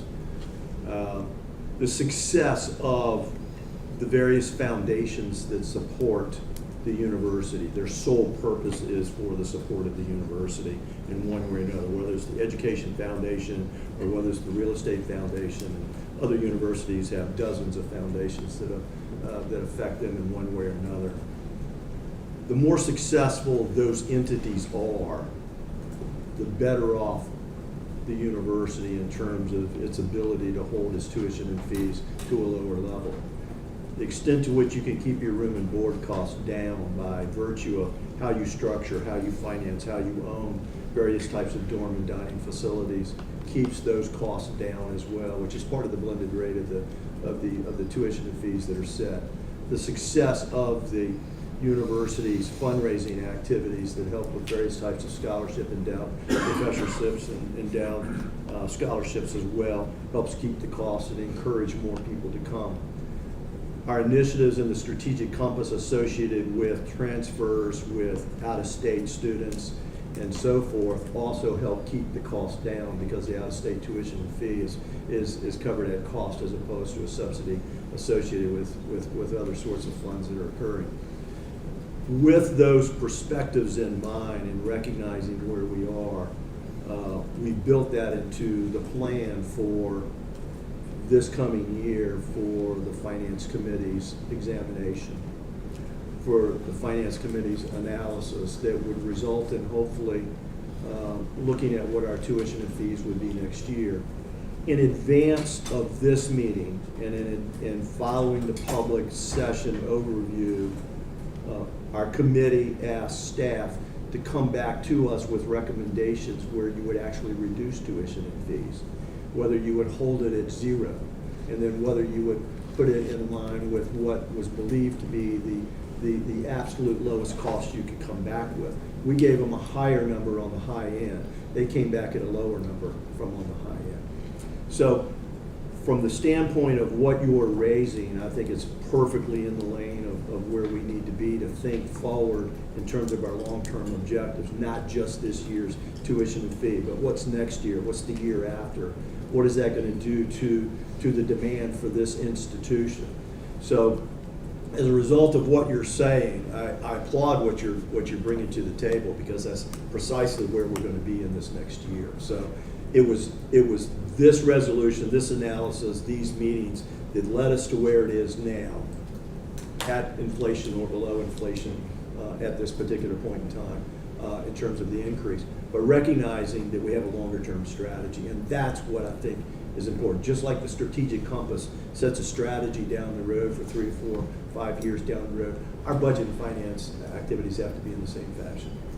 So I applaud it. Thank you. I plan on voting for it. I note that the governor had put in the budget keeping tuition increases below 2.5%. Of course, the General Assembly took that out, so it's not legal language that we need to adhere to. And so keeping the entire combined below that 2.5 is I think, very commendable. Kevin, Mr. Chairman, Madam Rector, your comments are great. So applaud the CNU leadership for their work on continuing to keep the costs low. So Madam Rector, we do have Resolution 8R in front of the board for approval. Thank you so much, Mr. Chairman. Is there a motion to approve Resolution 8R? So moved. Is there a second? Second. Thank you. All in favor, please signify by saying aye. Aye. Any opposed? Resolution passes. Thank you so much. Chairman Tilley, do you have? One final comment. This allows for us to understand what the revenues and potentially expenses are. In our June meeting, we will get into the budget process.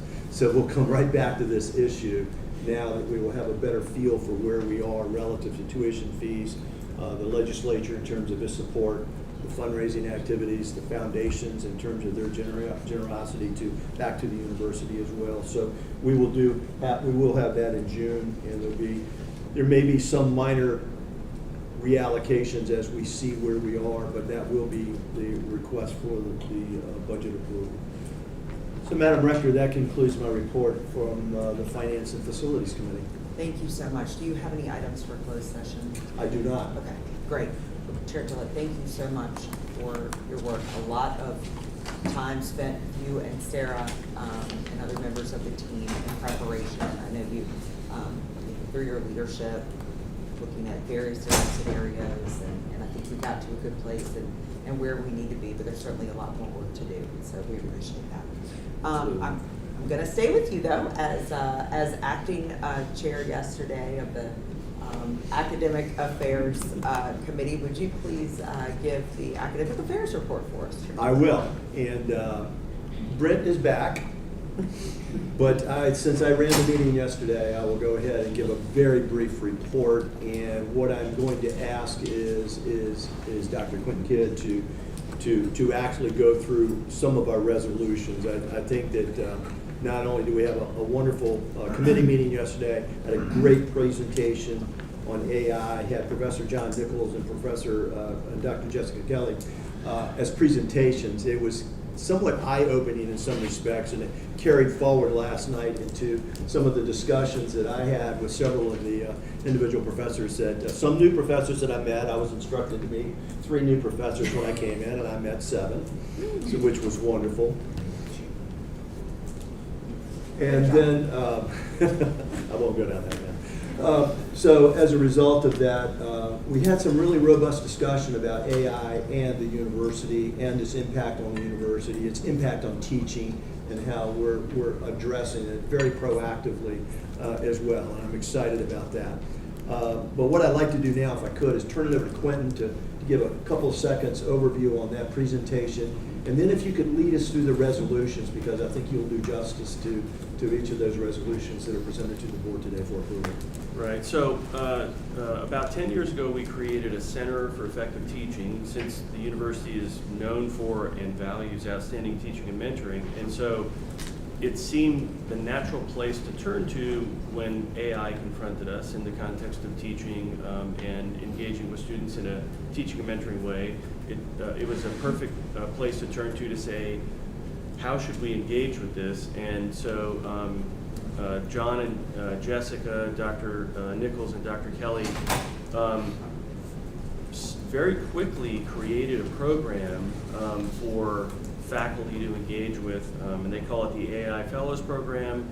We provided a small bit of funding for them, and they issued an invitation to faculty to say, come with a current syllabus or current class that you're teaching. Let's work on an AI-related exercise for that class. So we're not trying to create more classes.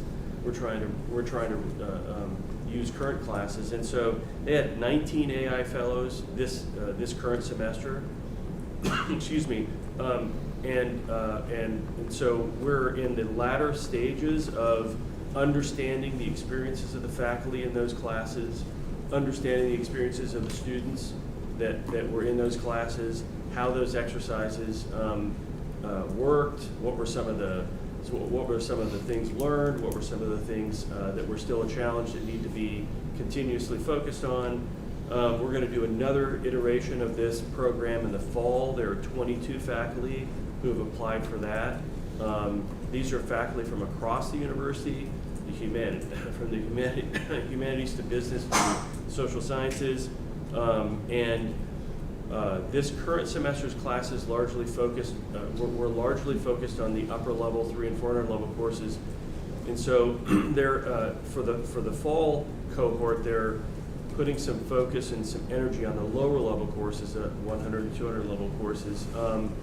I encouraged John and Jessica to take what they've learned and write about it and publish it, because I don't think we're the tip of the spear, but my interaction with provosts around the country suggests that we're not really far from the tip of the spear in terms of engaging our faculty on the pedagogy side. So all of that to say, I think we're doing a really good job. This is a really good program. So, all right, mindful of time, if anyone has questions or wants to talk more about that, we can do it after the meeting. There are several resolutions that the committee couldn't approve yesterday, so they've got to be approved at full board. I'm going to take just a few minutes to talk about each one of these. These are resolutions related to emerita and meritus status for our faculty who are retiring. We have 4 faculty who are retiring who have been recommended by their department faculty colleagues and by the faculty senate to be given the status of emerita or emeritus. The first one is Dr. Lisa Webb, who has served for 21 years at Christopher Newport in the Department of Biology, Chemistry, and Environmental Sciences and the Department of Molecular and Biology and Chemistry. She's a chemist, biochemist, and biology expert. She's taught in the honors program in addition to courses in her own department in the honors program, in the Master of Arts of Teaching program, and the Master of Science in Environmental Sciences program. During her career at CNU, she was awarded over $4 million in external funds for research, and her research area is on mouse genetics, Alzheimer's disease, and understanding the impact of environmental contaminants on local wildlife. I don't know if we need to do these individually or together. Are any of these professors here? I do not think they're here. Can I make a motion that we read these to ourselves and approve the slate? Absolutely. If you would like. I move that we read these on our own and approve the slate. And so take them as a block. I think that is the. Motion, we have a motion before us to take resolution 7 as, oh, sorry. Nope, you should not. We have a motion to take resolutions 2, 3, 4, and 5 together in a block for their resolutions of emeritus status. Do I have a second? Second. Wonderful. All in favor, please signify by saying aye. Aye. Any opposed? Resolution passes. Resolution 6 is a resolution on the promotion of instructional faculty. We have 3 faculty who were promoted between now and the last Board of Visitors meeting. These faculty were reviewed in the normal way faculty are reviewed for promotion by department committees, by the university committee, by the provost office, by their deans, and you can see the list of the faculty being promoted there. So, Madam Rector, I would submit resolution number 6 to the board for approval. Do I have a second? Second. For a motion. Did you motion it? Did you move it? All in favor, please signify by saying aye. Aye. Any opposed? The resolution passes. And then the last thing we have is a report on the appointment of instructional faculty since the last board meeting. We've hired and appointed 2 instructional faculty, and you can see, I don't think it's up there, you can see in your report, your board docs report, the details of the educational credentials of those faculty and what departments have been hired. That's great. Madam Rector, that completes the report from the Committee on Academic Affairs. Great. Do you have any items for closed session? I do not. All right, thank you so much, Mr. Chairman. Before we move on to the next report, just a reminder, we do have a hard stop today because of the scholarship luncheon, so if we could keep our reports as brief as possible, that would be great. Next, I'm going to call on Chair Vreeland to give the Athletics Committee report. Thank you. Okay, so yesterday during the athletic committee meeting, we had a very productive session that was started off by having a presentation from our head men's soccer coach, Justin Cheese is what I'm going to call him. He shared a lot of insight about his role and how his role has evolved over the past 5 years. And 3 of the things that he highlighted were the quality of students he recruits has increased dramatically, and the type of institutions that he's competing against for those students. He specifically mentioned Villanova and Bucknell for students. He talked about the scheduling challenges presented by the Coast to Coast Conference and how he and the other coaches throughout the department have to really finagle a lot of things to make the schedules work. And lastly, he addressed how much more time and energy he's having to put into raising money to support his team's operating budget through special events. He talked about tournaments, camps. He has a golf tournament in a few weeks that we said we would send some information out about. And then we moved on from his remarks to presentation from Kyle. He talked about a lot of the success that's going on in the athletic department. He highlighted 2 teams specifically, softball team and the men's lacrosse team.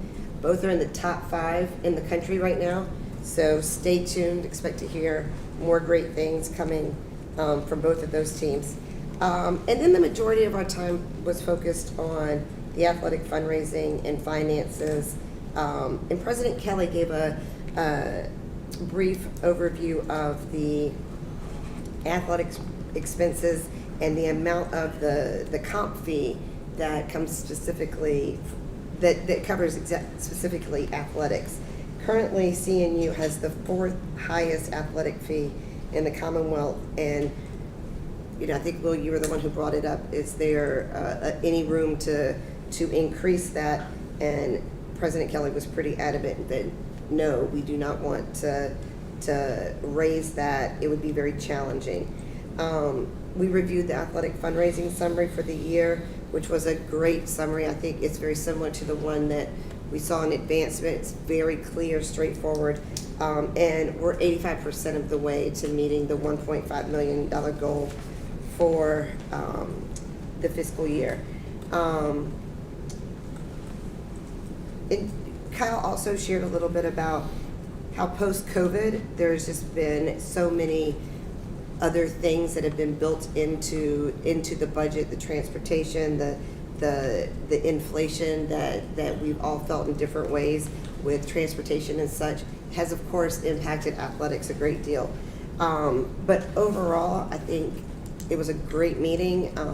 Things that we need to be aware of that we don't want to lose sight of, especially knowing how much this athletic program is thriving and is such a big part of the CNU campus. So, I made a comment that I really feel that adding athletics to the board committees is so important, because there were so many things that we were just not aware of and couldn't do anything to support. Kyle, thank you for always pulling together to hear from the athletes, the coaches, and sharing the important information with us. So that's it, Madam Director.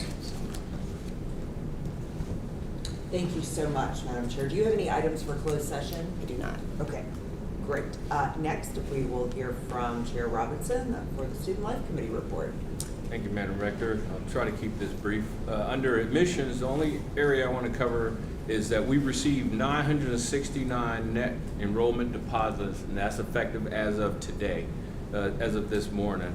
And that's heading to the May 1st deadline for new freshmen. Currently, we're on track to reach our budget goal of 1,150 students, which means it would be an increase over last fall, which was 1,140. So we're on track for that. Obviously, we won't know until those deposits are in, and we should have a better idea at the June meeting. So under the Division of Enrollment, Student Success, and Institutional Effectiveness, we have a couple different areas we're going to talk about. One is the transfer pathway and enrollment. Transfer enrollments continue to grow with a 23% increase this academic year. Looking to fall semester, applications are about 20% ahead of where they were last year. And when compared to 2 years ago, applications are up 38%. Offers of admission are up 35%, and students intending to enroll are up 50%. Strategic partnerships with the Virginia Community College System and feeder organizations are key to this success. 5 new agreements are pending finalization now. Community captains, one of our babies. So the community captains and school partnerships that we have right now, the program promotes educational opportunities, social mobility, and workforce readiness for students from economically disadvantaged backgrounds. Some of the recent highlights include a collaboration with the Newport News Public School System for a senior rally held at our Freeman Center, which welcomed over 1,600 high school seniors for motivational and informational activities about graduation and their post-high school plans. Service days at the Thrive Peninsula, the Diaper Bank, and Habitat for Humanity are just some of the service opportunities that the captains had. Record numbers of application for high school sophomores, which is going to be cohort 7. Those are up, and conversations with the Hampton School System about a similar college career readiness program are ongoing, with more information about these conversations should be at our June meeting. Under SHEV, which is the State Council of Higher Education, and the Pell Grant Initiative, CNU has been awarded $1.7 million in SHEV grants funding over several years for increased access for federal Pell Grants for some of our lower income students. Early results are promising and present positive impacts for increasing enrollment and opportunities for low-income students. The university has submitted an additional proposal seeking nearly $5.5 million in annual renewable funds for over 4 years further expand these initiatives. Might get some of it, might get none of it, may get all of it, but that's what the request is for now. Next, I'll go into student affairs. Leadership. Obviously, we talk about leadership a lot with the PLP and also just leadership within the university itself. So on that area, we had a competition. It was PLP students participated in leadership competitions, including a podium finish at the Collegiate Leadership Challenge event by a team of all underclassmen, the youngest group in the competition. The students participating in these competitions undergo 7 to 10 weeks of co-curricular coaching program. We heard examples of, we heard examples of how we are more than a leadership program and in fact Leadership University, which is what I spoke to a little bit earlier. Recently, the university hosted a statewide and regional leadership conference, bringing 250 students from 36 institutions across 6 states to the campus.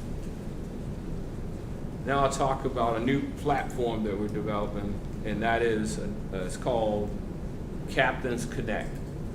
And that program is going to be launched to facilitate students finding their community as they transition to and through the university. So this is a campus resource. It'll give them an idea of all the different organizations that they can kind of match their likes with, other likes. So in other words, things that they're interested in, they can find other people that are interested in the same thing, so that we can kind of connect them across the campus. Finally, I'll talk a little bit about the CNU Counseling Center. The trends experienced at CNU Counseling Center are not reflected in the national trends. And what I mean by that is our clinical numbers continue to rise slightly, where nationally they're starting to be flat or declining. 98% of CNU clinical sessions occur in person. Nationally, that figure is about 81%. So one of the things they're thinking is because we do more in-person sessions than other locations is why we're seeing such an increase, where some of the other ones are declining. A lot of them do telemed. And the problem with telemed is that they don't always get the same person. And when you start talking about counseling, you want to develop a relationship. It's not like if I got a broken finger. I mean, many docs can look at it and tell me about a broken finger. But when you have a personal relationship with someone in a counseling environment, you don't want to be changing that person. And we think that's part of the reason why we're seeing our numbers increase versus the national trend of going down.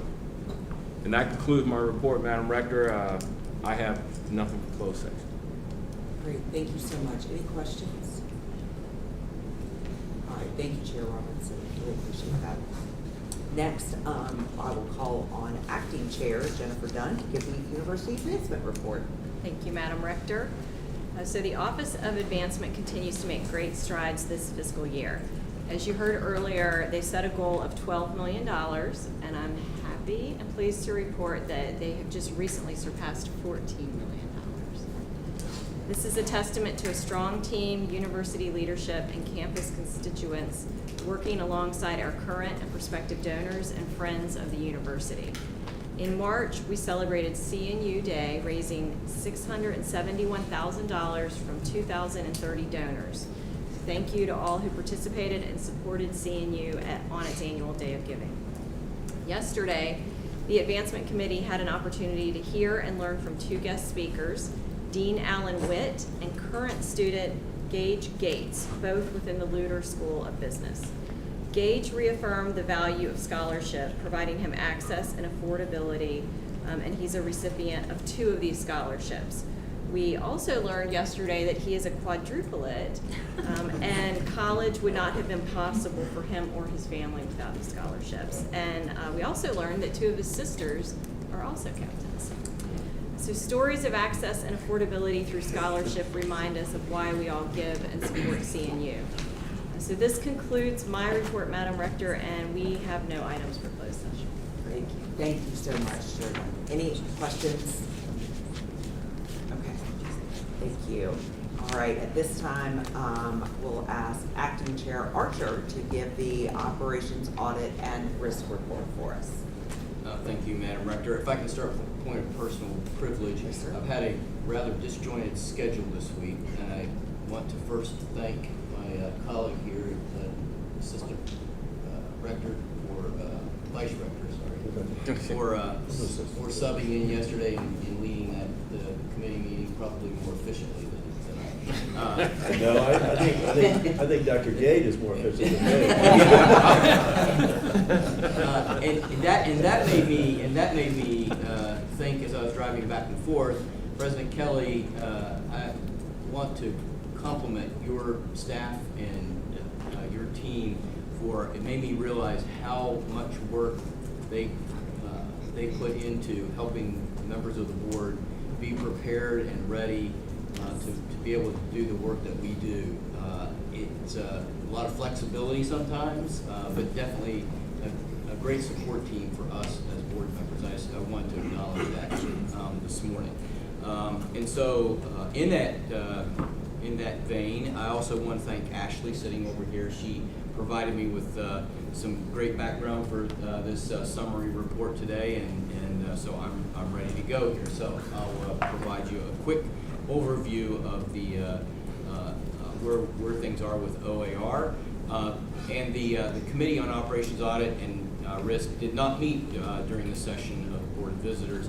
You will see staff reports that have been uploaded in Section 19G of Board Docs. And I'm just going to give you a very brief, Dr. Gade, very brief summary of those documents. I was responding to the chief. She wanted to hurry. Understood. Number one, University Comptroller has an update there of the FY24 audit completed by the Auditors of Public Accounts. That audit is on track, and we will see it at the June Board of Visitors meeting. That audit commenced in January and included virtual check-ins and on-campus visits. Second, the CIO provided the annual Information Security Program report. You may recall that the Information Security Program is in transition with the search of a new ISO. And despite having a vacancy in that role, work is continuing on modernizing CNU's IT infrastructure. Specifically, a response to, you also may remember last winter's cybersecurity event here. ITS continues to enhance security measures, and that includes things like expanding multi-factor authentication. I know I can say that word. And other systems, and reducing and restricting administrative access in some cases. And finally, the Director of Internal Audit provided updates in the board docs on the status of current internal audit projects, management action plans, and some other required activities. Take a look at that report for the details. Kayla's also wrapping up a competitive search for an internal auditor to join her team, and that will bring them to being fully staffed after almost a year with that vacancy. Madam Rector, there's no resolutions, nothing for closed session today, so that concludes my report. Wonderful. Thank you so much, Chair Archer. Really appreciate that.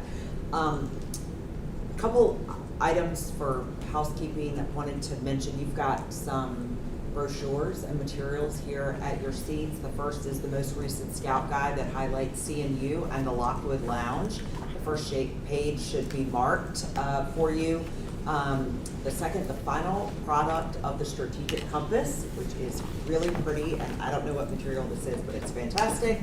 And the third is the CERC brochure on the new Science Engineering Research Center. So at this time, we unfortunately do not have time to take a break before we go into closed session. So what I'm going to do is we're going to move into closed session. If you need to get up and step out, please feel free to do that. But you're so welcome. Not everybody, because I do need to Incentive to keep it short. You might be here by yourself. Incentive to keep it short. We're just, go ahead. Yeah, we got to have a motion. Yeah.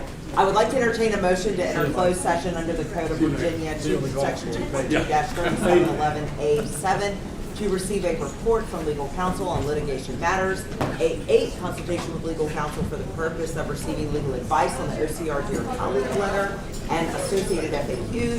A1, to receive a report from the rector on President Emeritus Tribble's contract. And A11, to discuss the award of an honorary degree. Do I have a motion? So moved. Second? Second. All in favor, please signify by saying aye. Aye. Any opposed? Motion carries. So, Talk fast. all Jordan. other observers except for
2.2-3712D of the Code of Virginia requires a certification by the Board of Visitors that such closed meeting was conducted in a conformity with Virginia law. Now therefore be it resolved that the Board of Visitors of Christopher Newport University hereby certifies that to the best of each member's knowledge, 1, only public business matters lawfully exempted from open public meeting requirements by Virginia law were discussed in the closed meeting to which this certification resolution applies, and 2, only such public business matters as were identified in the motion convening the closed meeting were heard, discussed, or considered by the Board of Visitors. Ms. Dale, please poll the board. Mr. Archer? Yes. Mr. Callahan? Yes. Ms. Dunn? Yes. Mr. Estrada? Yes. Dr. Gage? Yes. Rector Morton? Yes. Mr. Pope? Yes. Mr. Robinson? Yes. Mr. Tillett? Yes. Dr. Breland? Yes. Mr. Wendell? Yes. There's a motion to, is there a motion? There we go. Do I have a motion to approve the awarding of an honorary degree coming out of closed session? So moved. Second. All in favor, please signify by saying aye. Aye. Any opposed? The motion passes. Thank you. Is there any new business to discuss? If not, thank you all so much for attending the meeting and your dedication to the board. For those that are attending the scholarship luncheon, we will be walking over to the Great Lawn right now. Please make sure you collect your you're welcome to leave your belongings. Our next board meeting is June 5th and 6th, but hopefully we'll see you before then at commencement week events, May 15th through 17th. Executive committee, please keep your eyes open for an email about our virtual meeting before the June board. The April 2025 meeting of the CNU Board of Visitors is now adjourned. Thank you. We can if you want to. So, Very. thank you.